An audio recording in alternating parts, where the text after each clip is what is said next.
Welcome back to This Week. Time now to get the views of our media and political experts. Nashville Democratic State Representative and Majority Leader Gary Odom joined us, along with syndicated political talk show host Steve Gill. Welcome, gentlemen. Thank you for your time. Talk a little bit about, always controversial, always talked about, and again introduced this year in the state legislature, the medical marijuana bill. Does this one have more of an opportunity to become law? It is much more restrictive than the law or the proposals we've seen in the past. I think it's too early to tell. We have not started hearings on that piece of legislation yet. I have met with proponents of the legislation. They indicate, just like they did earlier in your news report, that this is one of the most restrictive laws in the country. There's 14 other states that allow this. And we'll go through hearings in our health committee and other judiciary committee hearings, and we will hear from experts, healthcare professionals, and my understanding is that all of this, the cannabis that would be involved here would have to be prescribed by a healthcare professional for a legitimate healthcare reason and be dispensed only by a licensed pharmacist. So we'll just have to wait and see. You know, we've been seeing the legislature fight for the last few years on whether to get wine in grocery stores, and that hasn't happened. And I'm going to go out on a limb here and boldly predict that we will see wine in Kroger's before you're going to see marijuana at Walgreens. You might be right. The other problem, though, is that you've got the problems we saw under TennCare with doctors prescribing OxyContin at a higher pace than any other state in the country. The fact that you've got that control of physicians doing the prescriptions didn't work very well in the kind of Wild West days of TennCare, and I think the legislature is going to be very cautious to say, oh, we'll just trust any doctor to write a prescription. It is a slippery slope. Work out well. Governor Bredesen this week met with state employees, talking about the need to, unfortunately, cut state employees by his number, about 1,000 workers, about another 500 positions. He is against the idea of furloughing, in other words, laying people off for 1 day per week, say Fridays, and they don't lose their job, they just lose 1 day a week. He says it's better to let these employees go. Do you guys agree? Well, we've been fortunate in the sense we've already eliminated about 3,000 positions, but there's been, through natural attrition, our state employees who did not retire or take a position outside of government were able to find another position in state government. I think we're going through the budget hearings now. We're seeing exactly where those positions are going to be eliminated. We're going to be making choices on priorities, areas of service, and where those positions are that are identified in the governor's budget. We're going to be looking at that very closely and seeing how service is going to be impacted, and I think we'll make that decision. It's been a rough couple of years. I think furloughs would make sense if you saw that the end of the economic troubles were just ahead, that there was some big economic boom just around the corner, and it was going to be a short-term deal. But I don't think anybody who's looking at the economy these days is saying, hey, just in a few more months everything will be better, we'll just lay people off for a while and then bring them back. I think we're in a position where you're going to have to actually terminate positions and look at whether there are some services in state government that really ought to be eradicated, and the people doing those jobs either being moved to other open spots in state government or eliminated altogether. All you in the legislature have a tough job this year with setting the budget. I guess the question is, you have some reserves, you have some rainy day funds, but how deep into those funds do you want to go to keep certain programs going, to keep employees from being laid off? Well, the administration, the present administration inherited about $165 million in the rainy day fund. We had about $1 billion last year.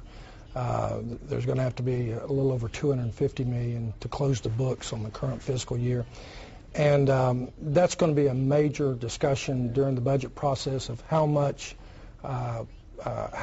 should be left and how much should be used to fund again those priorities, like in mental health services, safety net services, hospital services, and that's going to be the discussion.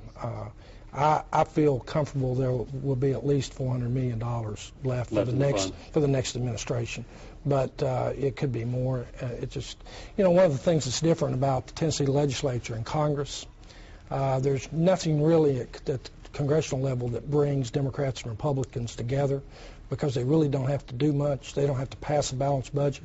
We do in the state of Tennessee, and that really, I think, helps us come together on issues and try to solve that problem, that issue, that concern of having a balanced budget in the state.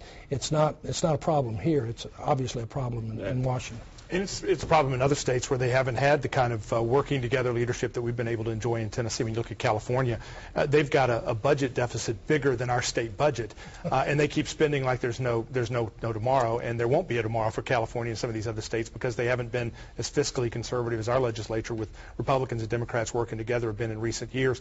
I think the idea of using the rainy day fund is kind of like the issue of furloughs versus layoffs. Mm-hmm. Dipping into the rainy day fund makes a lot of sense if you think sunshine's just ahead, but I don't think anybody's ready to put the umbrellas up at any time soon. So you have to be very careful dipping into that extra money when you're not sure that you're going to be able to make ends meet just a little bit down the road. So I think the legislature needs to be very cautious before they dip into that fund. You talked a little bit about partisanship. In Washington, we're seeing senators and representatives, Evan Bayh, the biggest name, saying, I'm done with this, we can't get anything done because of the gridlock up there between the part of the Democrats and Republicans. You also mentioned here in Tennessee, there's partisanship, obviously, but it's a little different. You feel that the Democrats and Republicans work together a lot better on the state level than the national level. Well, we have a constitutional responsibility to pass a balanced budget, and that is going to bring both sides of the aisle, or at least a portion of both sides of the aisle, together, or we would never get our work done during the course of the year. And so I think that is a big difference. But also in Washington, you see the hypocrisy. And I've seen it on both sides. No party has a monopoly on hypocrisy. But, for example, I was reading about, and I think we're going to see a lot more in the days to come, where all these members of the House and Senate who voted against stimulus legislation, they're now cutting ribbons on projects in their districts where that stimulus money was used. I mean, we had the same thing happen in Tennessee at Oak Ridge Labs, where one of our congressional members was up there talking about how important it was that Oak Ridge Lab received that money, and it was stimulus money. But it was not important enough for that congressman to vote for the stimulus package in Washington. The question is, how many jobs do these packages create? And Evan Bayh retired, saying that if he goes out and creates just one job as a former U.S. Senator, he will have created more jobs than the stimulus plan has created. It's not that the stimulus plan didn't include some good funding. It's that it hasn't created the jobs that the Obama administration promised. And I think it goes beyond the budget in Tennessee. We just had a special session where Democrats and Republicans united to pass great legislation dealing with our K-12 education system and starting to focus on making sure our community colleges fit more closely together with what's going on in higher education as well. Republicans and Democrats work together on good policies that the people supported. The problem in Washington right now that has people like Evan Bayh leaving is that none of what they're doing is supported by the people. Only 6% of the American people, according to a new CBS poll, think the stimulus has created any jobs. Apparently, all 6% work for the Obama administration. Steve Gill, Representative Gary Odom, appreciate very much your insight and your time. Thank you, gentlemen. Stay with us. This week continues in a moment.